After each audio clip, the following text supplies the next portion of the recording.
rain had been pouring over the dusty fields of Willow Ridge Ranch for 3 days straight, turning the wide Texas land into a restless sea of mud and fog.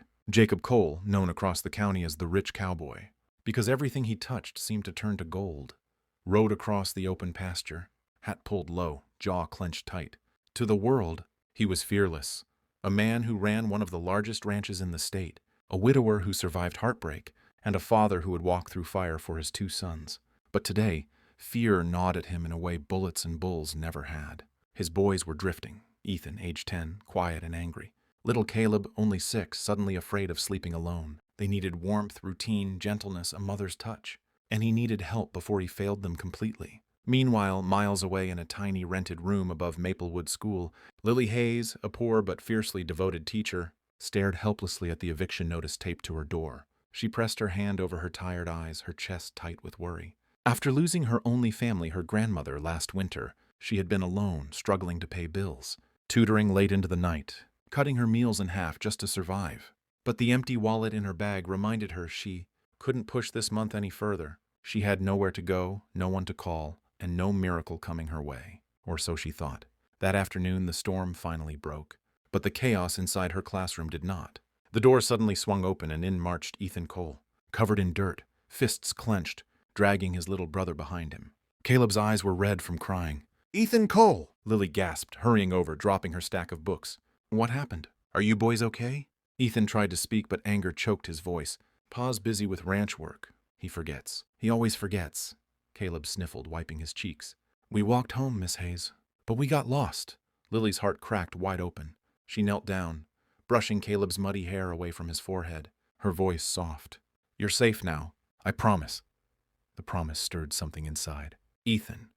The same feeling he got when his mother was alive. For the first time since her death, he felt cared for. Lily spent the next hour cleaning their scraped knees, giving them warm snacks and helping them with homework.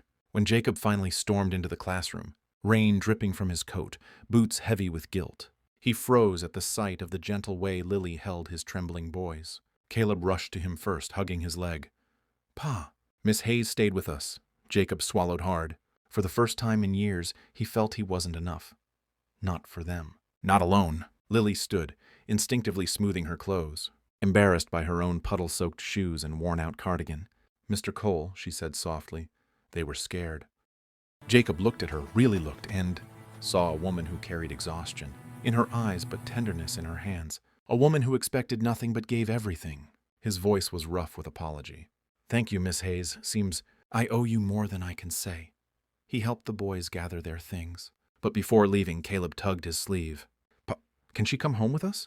Just for today?" Lily's breath caught. Jacob froze. The room felt smaller suddenly, charged with something he didn't understand. "Boys," he said gently, "Miss Hayes has her own home." Lily's smile faltered. She didn't correct the statement. She didn't dare. Jacob noticed the flicker. In her eyes, the same kind of flicker he'd seen in a horse trapped behind a broken fence.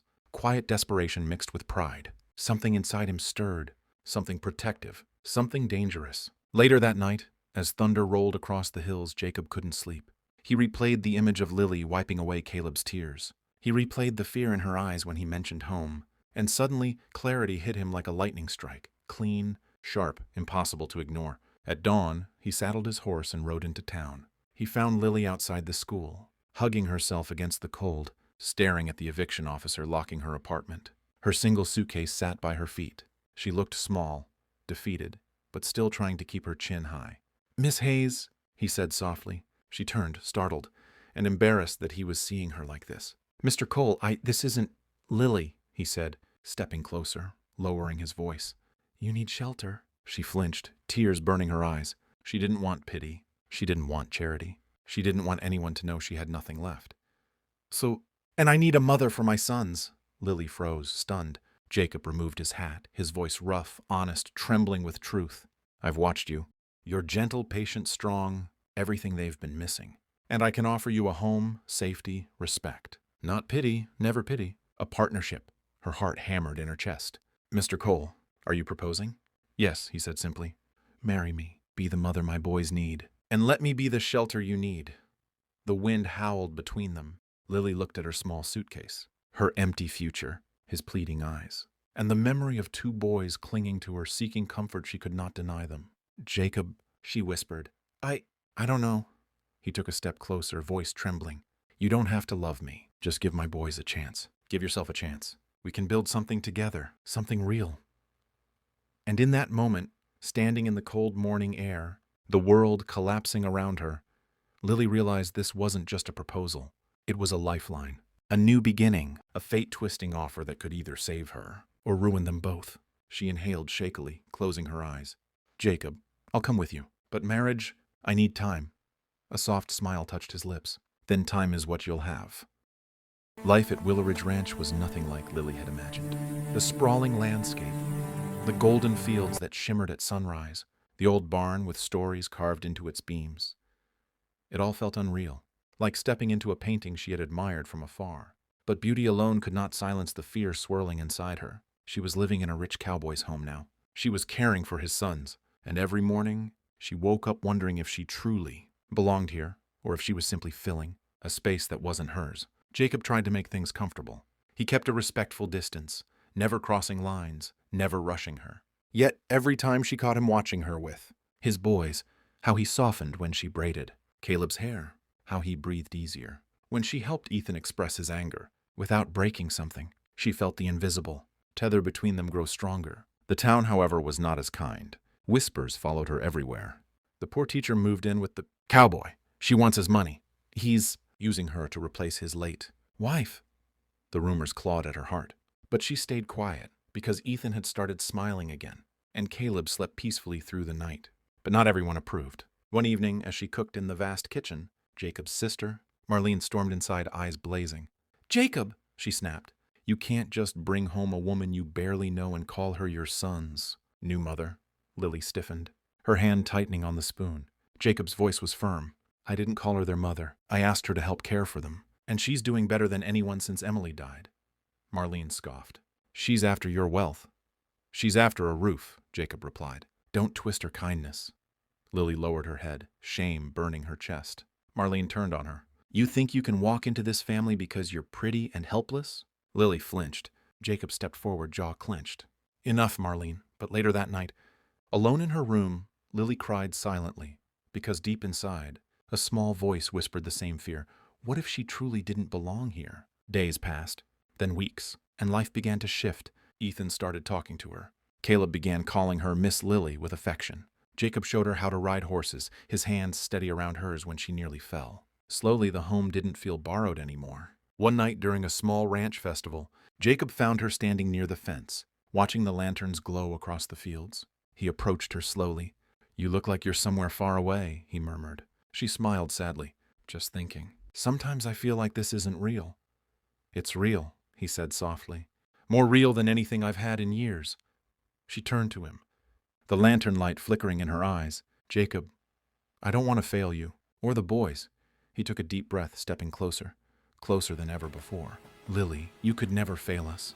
His voice dropped, full of something raw. "But I'm afraid I might fail you," she frowned. "How?"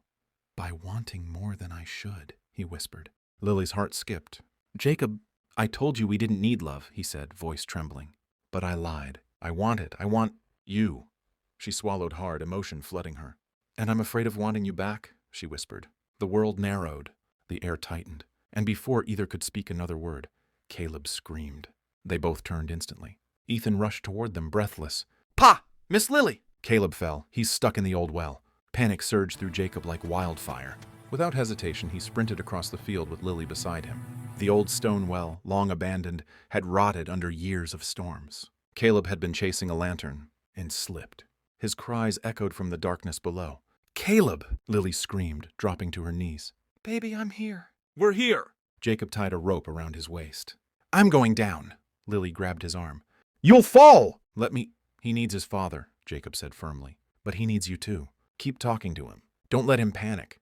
Jacob lowered himself, muscles straining, voice tight with fear. Lily held the rope with Ethan, tears streaming. "Caleb, sweetheart," she called. "You're so brave." "Keep talking to me, okay?" "Miss Lily," Caleb sobbed from below. "Don't leave me." "I won't," she whispered fiercely. "I'll never leave you." Minutes felt like a lifetime. But finally, Jacob emerged with Caleb clinging to his neck. Lily dropped to her knees, hugging both of them as if her heart would break. Caleb sobbed into her chest. I was scared, but I knew you'd come. Lily kissed his forehead, trembling. I'll always come. Jacob watched her. Something shifting in his eyes. Something final, undeniable. When the boys were safe and asleep, Jacob found Lily on the porch wrapped in a blanket. He stood before her, not touching, but close enough for her to feel his warmth. Lily! She looked up, eyes tired but glowing. Jacob? He knelt suddenly, slow, reverent, as if placing his heart at her feet. I don't want your help anymore, he said. I want your partnership. Your hand, your heart. My life isn't full without you in it. Her breath caught. Jacob, marry me, he whispered. Not for the boys, not for shelter, but because we've become a family, and because I've fallen in love with you. Tears filled her eyes. Tears. She didn't hide this time. She reached for his face, her hand trembling. Jacob, I love you too. He closed his eyes, relief flooding him. She smiled through tears. Yes, I'll marry you. And when Jacob kissed her, slow, tender, grateful, it wasn't the kiss of a cowboy claiming a partner. It was the kiss of a man finally finding home. The narrator whispers gently.